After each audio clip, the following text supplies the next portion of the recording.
Kita halus, rambutnya lurus, menedek. Kenapa pergi? Eits, tunggu.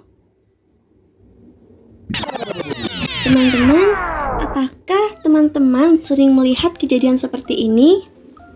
Menurut teman-teman, apakah kejadian seperti ini benar? Ya, kejadian seperti ini adalah kejadian yang salah. Mengapa? Teman-teman, bukankah manusia itu diciptakan berbeda-beda dengan segala keunikannya? Terlebih di Indonesia yang merupakan negara kepulauan terbesar yang ada di dunia. Indonesia memiliki lebih dari 17.000 pulau, yang dimana hanya sekitar 7.000 pulau yang berpenghuni. Berbagai kebudayaan, suku, adat, ras, dan bahasa yang khas di setiap daerah membuat bangsa Indonesia disebut sebagai bangsa yang majemuk. Maka dari itu, sudah saatnya kita bersatu padu tanpa sekat. Nah, teman-teman, ada salah satu pulau yang terletak di sebelah timur Laut Jawa Timur, yaitu Pulau Madura. Pulau Madura memiliki corak kehidupan yang jauh berbeda dengan Pulau Jawa. Pulau Madura didiami oleh suku Madura yang merupakan salah satu etnis suku dengan populasi terbesar di Indonesia. Pulau Madura memiliki 4 kabupaten, yaitu Bangkalan, Sampang, Pamekasan, dan Sumeneb. Ada 2 jalur yang dapat ditempuh jika teman-teman ingin pergi ke Pulau Madura. Yang pertama yaitu jalur darat. Jalur darat dapat ditempuh melewati jembatan penghubung Surabaya dan Madura, yaitu Jembatan Suramadu. Yang kedua yaitu jalur laut. Jalur laut bisa ditempuh dengan menggunakan kapal dari Pelabuhan Perak Surabaya ke Pelabuhan Ujung Kamal Bangkalan. Madura memiliki baju adat khas yang terdiri atas busana pria dan wanita. Bagian para pria terdiri atas celana longgar dan kaos bergaris merah putih yang cukup sederhana. Sedangkan untuk wanita menggunakan kebaya dengan warna merah cerah.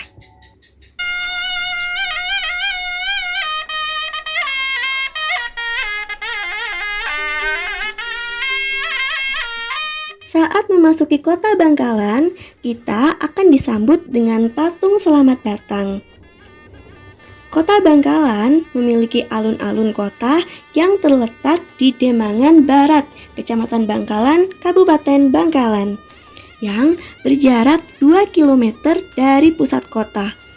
Dalam alun-alun kota Bangkalan, kita bisa bersantai di waktu sore hari dan menikmati jajanan kaki lima yang banyak tersedia di alun-alun kota Bangkalan.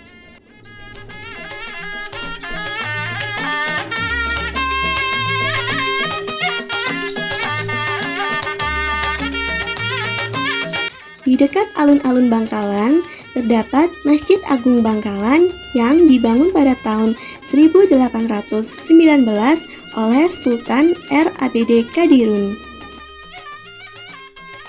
Masjid ini berdiri di lahan seluas 11.527 meter persegi dan luas bangunannya mencapai 3.000 meter persegi. Masjid ini mampu menampung sebanyak 5.000 jamaah.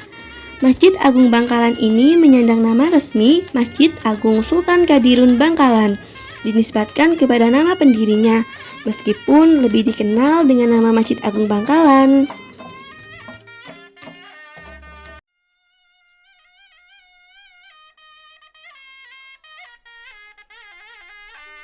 Gaya arsitektur masjid ini mengadopsi gaya arsitektur tradisional Jawa, sehingga atap masjid ini tidak berbentuk seperti bangunan masjid pada umumnya.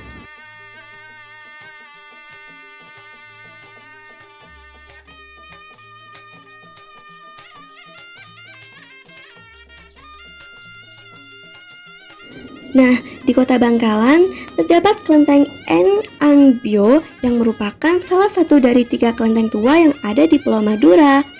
Kelenteng ini didirikan oleh Ong Ki Chai pada tahun 1805 setelah mendapat hibah berupa tanah dari Kapiten Tan Quang Pang, seorang pemimpin Tionghoa di Bangkalan pada masa penjajahan Belanda. Kelenteng Eng Angbyo didominasi dengan warna kuning dan merah, yang dimana warna merah dalam kebudayaan Cina melambangkan kekuasaan, vitalitas, kebahagiaan, keberuntungan atau keselamatan, juga bertujuan mengusir kekuatan atau energi negatif. Nah, selanjutnya ada Dam Tonjung yang berada di daerah Kecamatan Burneh, tepatnya di Desa Tonjung, Bangkalan. Merupakan salah satu peninggalan Belanda yang masih berfungsi sampai sekarang. Dam Tonjung dibangun pada tahun 1927 oleh pemerintah Belanda pada masa Residen J.V. van Hees atau tepatnya pada masa kepemimpinan R.A.A. Suryowitnoto, di mana bangunan Dam Tonjung dibangun bersamaan dengan dibangunnya menara air atau tower ledeng. Adapun alasan Belanda membangun Dam Tonjung yaitu digunakan untuk mengairi sawah-sawah yang ada di daerah sekitar, karena di daerah Tonjung dan sekitarnya merupakan daerah yang potensial, di mana tekstur tanah di sana sangat subur sehingga dapat meningkatkan hasil produksi padi atau beras yang banyak, yang dimana dimanfaatkan oleh Belanda untuk memperkerjakan orang pribumi secara gratis. Selanjutnya ada dinding sejarah, merupakan lukisan yang menggambarkan tentang kehidupan masyarakat Madura, khususnya Kabupaten Bangkalan, dari kehidupan nelayan, bercocok tanam, membajak sawah, menunggak sapi, tarian Madura, baju adat Madura, serta kehidupan sehari-hari masyarakat Madura.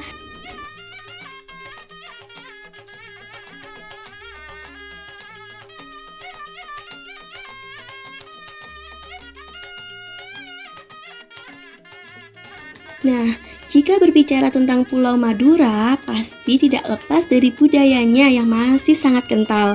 Salah satunya karapan sapi.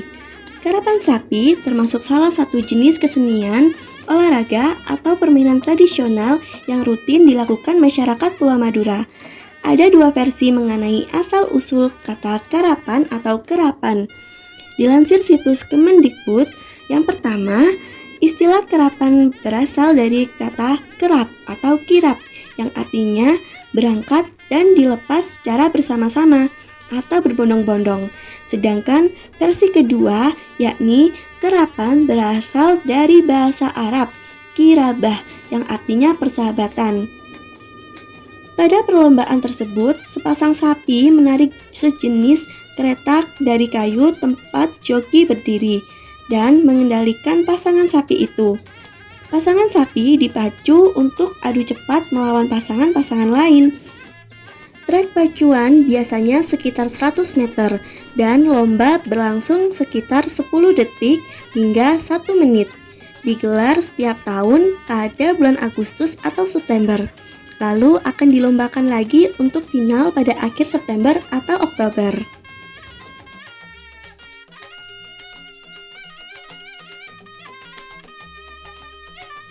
Nah, teman-teman, udah pada lapar belum?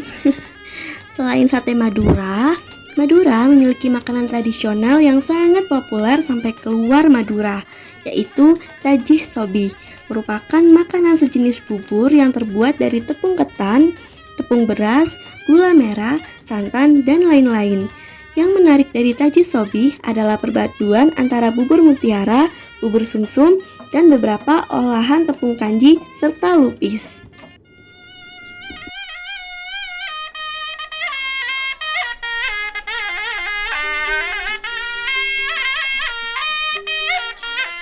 Nah, teman-teman, gimana nih? Udah paham belum bagaimana kebudayaan Madura? Oke teman-teman, sekian dulu yang dapat kami jelaskan. Semoga kita bisa bertemu di lain waktu ya. Terima kasih. Wassalamualaikum warahmatullahi wabarakatuh. Bye-bye.